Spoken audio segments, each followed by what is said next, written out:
Langit Jogja pagi itu mendung, seolah menyimpan sesuatu yang belum diucapkan. Hembusan angin dari utara membawa aroma tanah basah, menembus jendela-jendela gedung Fakultas Ilmu Sosial dan Politik UGM. Di antara tumpukan tugas dan persiapan ujian akhir, sebuah kabar tiba-tiba mengguncang dunia akademik kampus. Bukan soal kebijakan rektorat atau perubahan kurikulum, tapi sebuah undangan elektronik yang tersebar dari grup WhatsApp dosen hingga lini masa mahasiswa kuliah umum oleh Dr. Anies R. Baswedan, Refleksi Demokrasi dan Jalan Panjang Indonesia. Seketika itu pula, kantin fakultas menjadi lebih ramai dari biasanya. Suara sendok yang beradu dengan piring tertutup oleh bisik-bisik penuh tanya.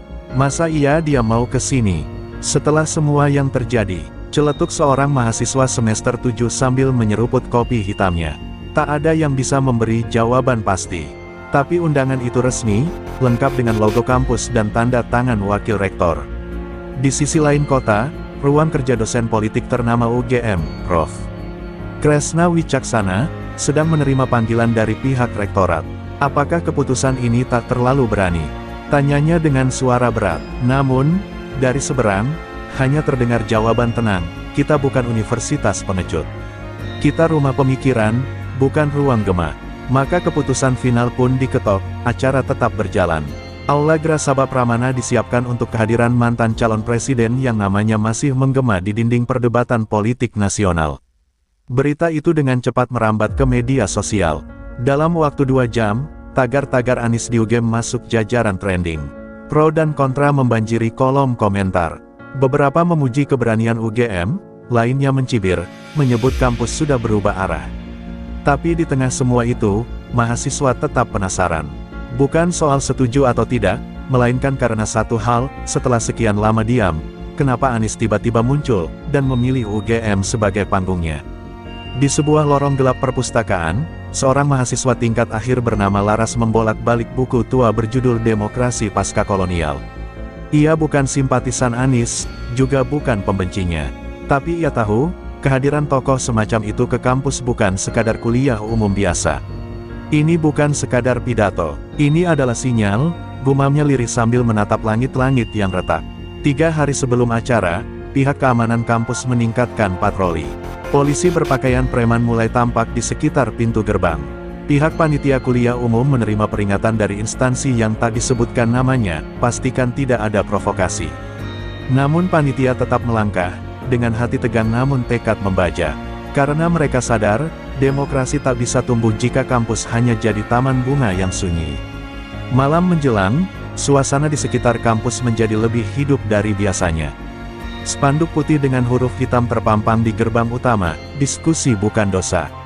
Mahasiswa dari berbagai organisasi menyiapkan poster, bukan untuk demo, tapi untuk menyambut ruang dialog.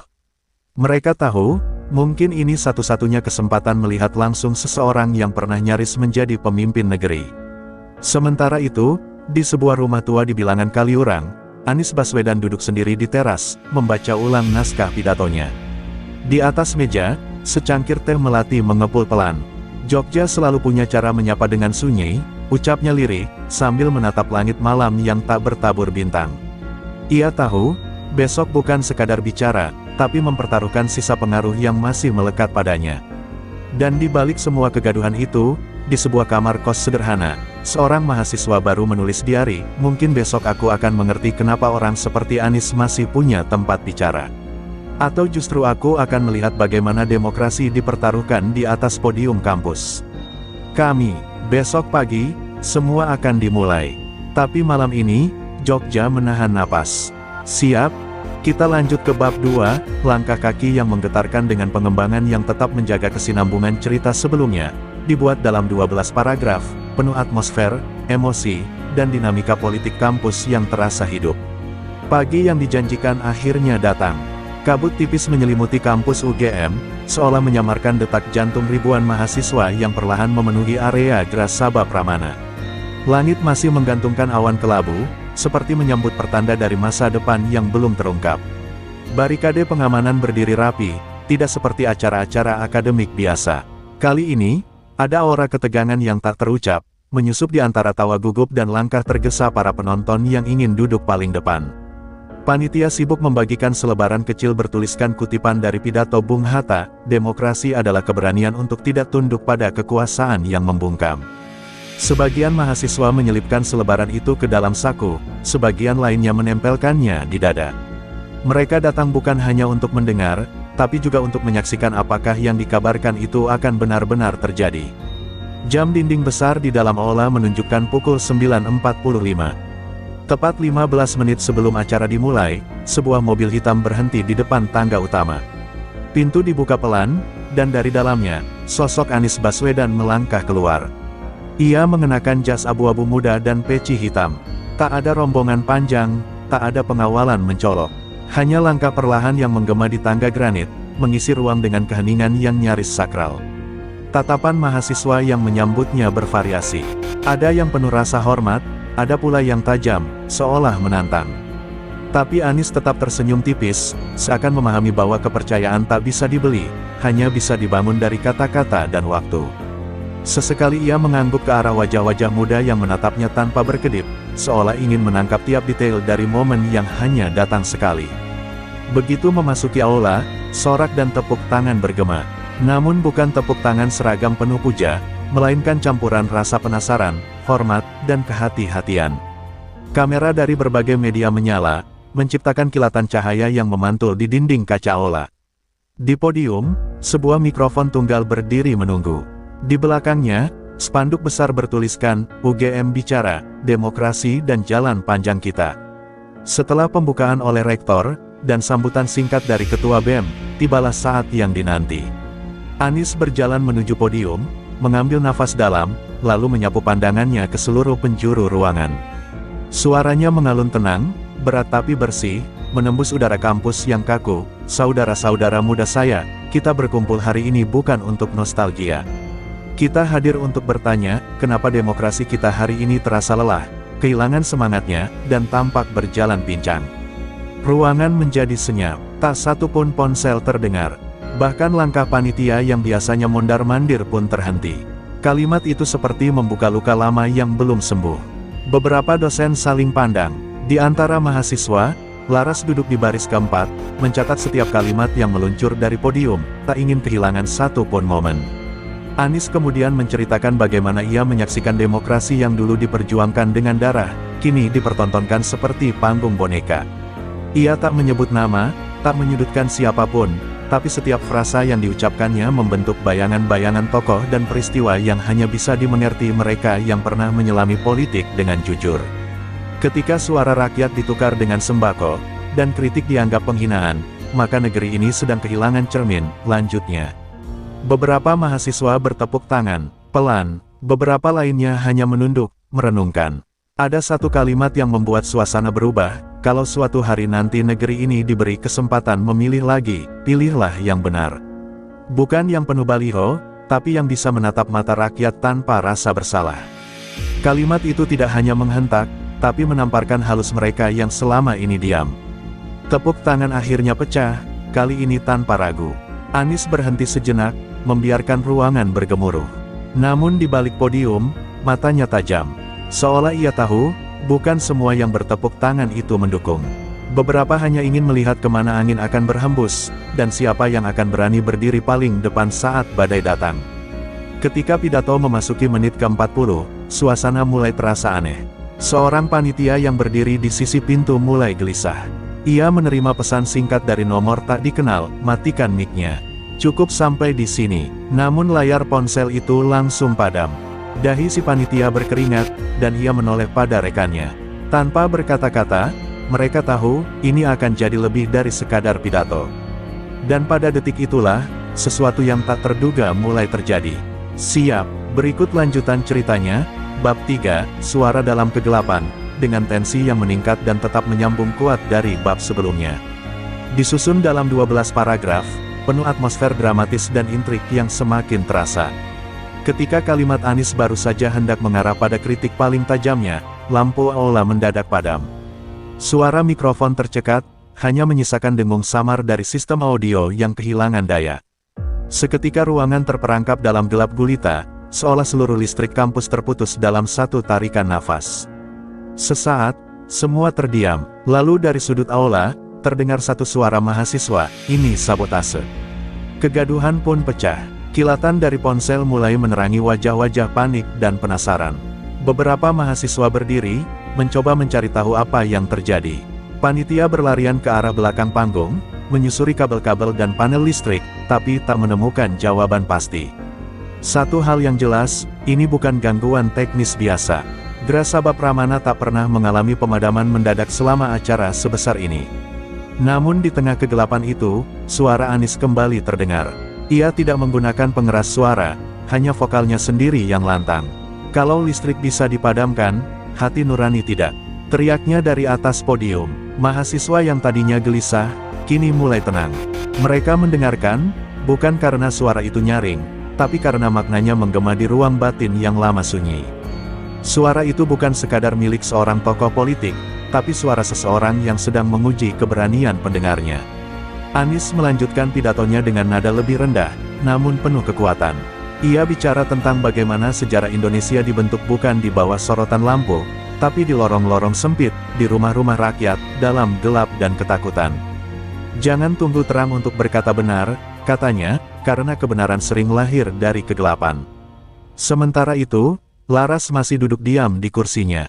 Ia tak menyalakan ponsel, hanya menatap podium yang samar terlihat dalam cahaya temaram.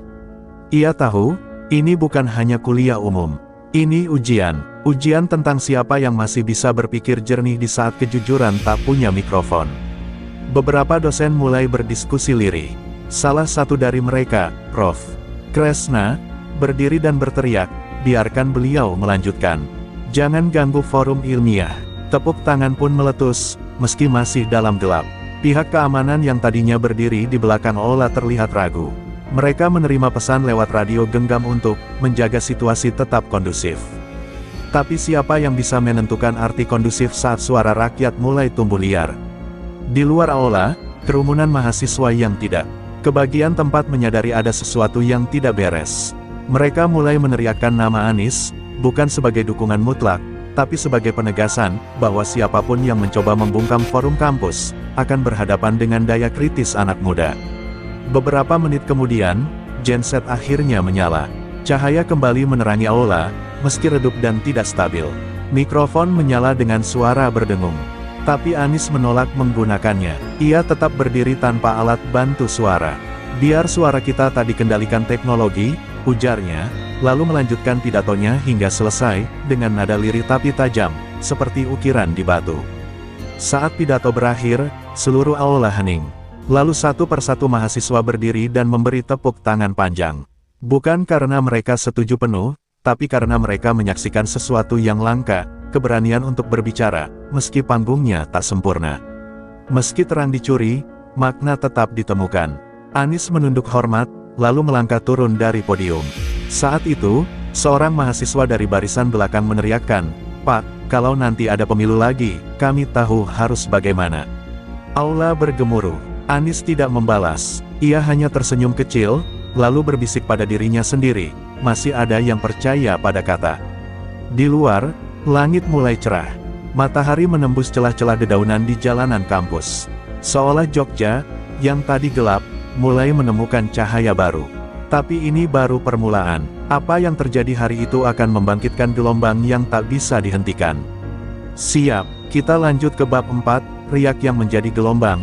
Bab ini akan membawa kisah keluar dinding kampus, memperlihatkan dampak dari pidato Anis yang menyulut gelombang respons nasional. Disusun dalam 12 paragraf, atmosfer tetap dijaga, alur tetap nyambung dan berkembang semakin intens. Keesokan harinya, halaman depan beberapa media online nasional menampilkan headline yang sama-sama menggigit, "Lampu dipadamkan, tapi pidato Anis menyala." Dalam waktu singkat, rekaman pidato yang terekam secara amatir oleh mahasiswa menyebar kemana-mana. Video berdurasi 47 menit itu menjadi viral, bukan karena efek dramatik pencahayaan, melainkan karena isi pidato yang menusuk tanpa menyebut nama, namun semua tahu siapa yang tersindir. Di platform media sosial, tagar-tagar Suarogem menduduki trending teratas dalam waktu 6 jam. Kalimat, "Kalau nanti ada pemilu lagi, pilih yang benar," jadi kutipan paling banyak dibagikan. Sebagian netizen menganggap ini sinyal kuat dari Anies untuk kembali bertarung di panggung nasional.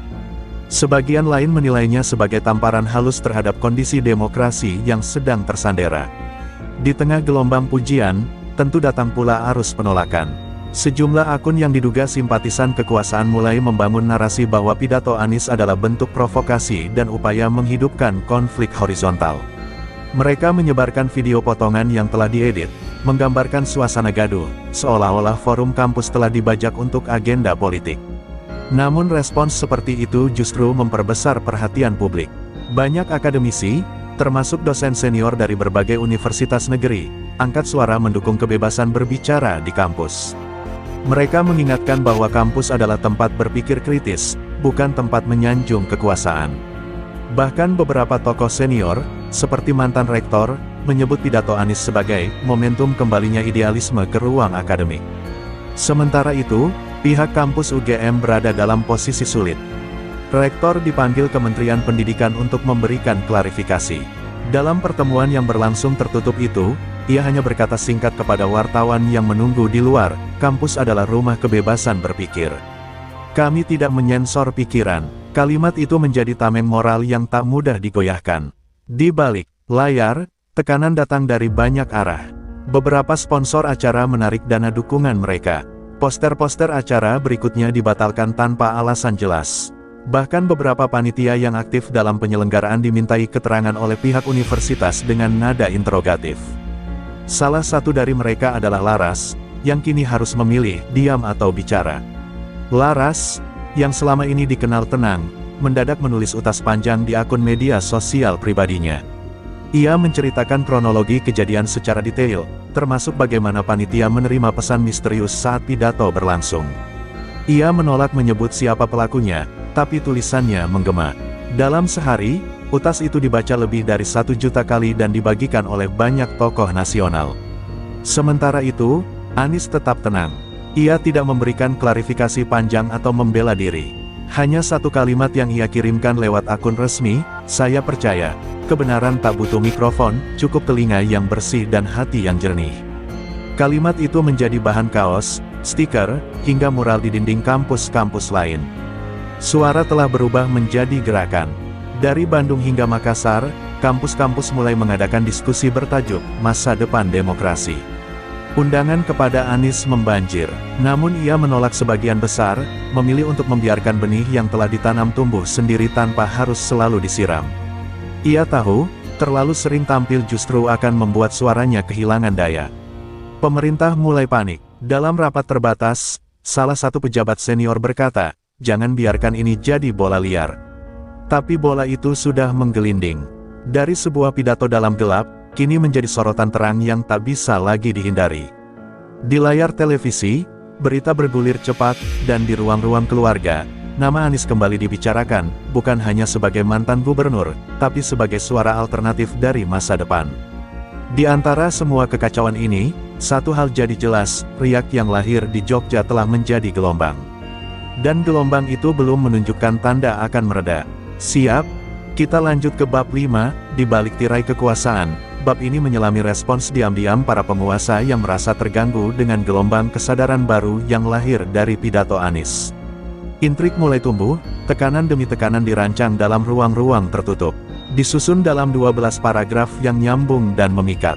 Di sebuah ruang rapat dengan dinding kedap suara, cahaya lampu putih memantul pada meja panjang mengilap. Kursi-kursi kulit hitam ditempati tokoh-tokoh penting yang jarang muncul di layar kaca, namun punya kuasa untuk membalikkan arus opini publik. Di tengah ruangan, seorang pria berjas abu-abu berbicara tanpa ekspresi. "Kalau kita biarkan ini tumbuh, 5 tahun lagi kita tinggal jadi penonton." Ucapan itu tidak dibantah. Para peserta rapat hanya saling pandang, paham tanpa perlu banyak bicara. Nama Anies bukan lagi sekadar simbol oposisi, ia mulai menjelma menjadi semacam obor di tengah gelapnya kepercayaan publik. Yang lebih mengkhawatirkan bukan isi pidatonya, tapi resonansi yang ia timbulkan.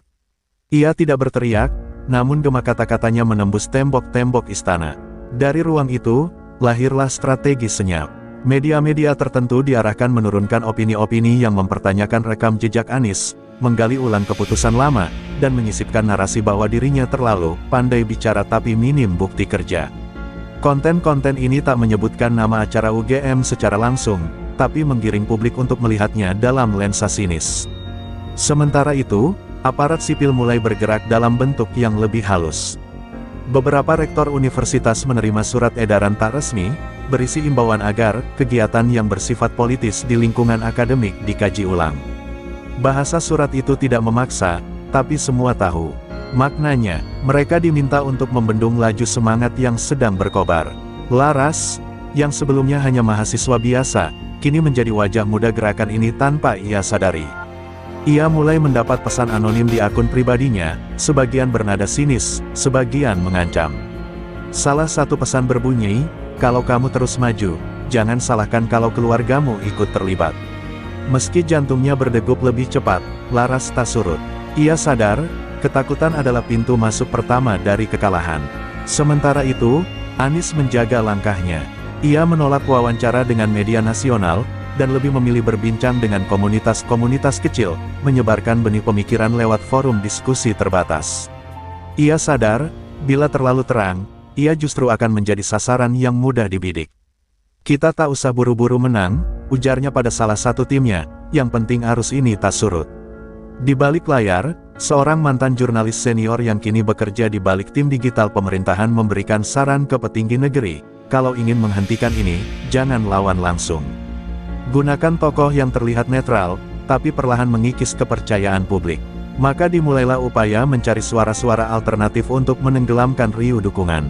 Namun yang tidak mereka perkirakan adalah kecepatan penyebaran ide. Dalam seminggu, setidaknya 6 kampus menyatakan dukungan terhadap forum bebas bicara. Poster-poster bertuliskan, "Kampus tak bisu," mulai memenuhi dinding-dinding kelas. Di media sosial, muncul komunitas virtual yang menamai diri mereka, Penjaga Nurani. Isinya bukan hanya pendukung Anies, tapi gabungan mahasiswa, dosen, dan aktivis lintas latar belakang. Gerakan ini tak terpusat, tapi justru itulah kekuatannya. Tidak ada kantor, tidak ada pemimpin resmi, tapi ada semangat kolektif yang menyatu karena satu sebab: mereka muak. Muak terhadap pembungkaman halus, muak terhadap demokrasi yang direduksi jadi selebrasi 5 tahunan. Dan bagi mereka, pidato di UGM hanya percikan pertama. Salah satu anggota DPR yang dikenal vokal mulai resah. Dalam sebuah pertemuan fraksi, ia berdiri dan berkata, "Kalau kita terus pakai cara lama, kita sedang menulis naskah kejatuhan kita sendiri." Ucapan itu hanya ditanggapi dengan senyum sinis dari koleganya yang lebih senior. Mereka terlalu lama merasa nyaman, lupa bahwa suara rakyat tak bisa selamanya dibeli atau ditakut-takuti. Langit politik mulai memanas. Di jalanan, spanduk-spanduk kecil bertuliskan, "Kami tidak buta," muncul di tiang-tiang listrik.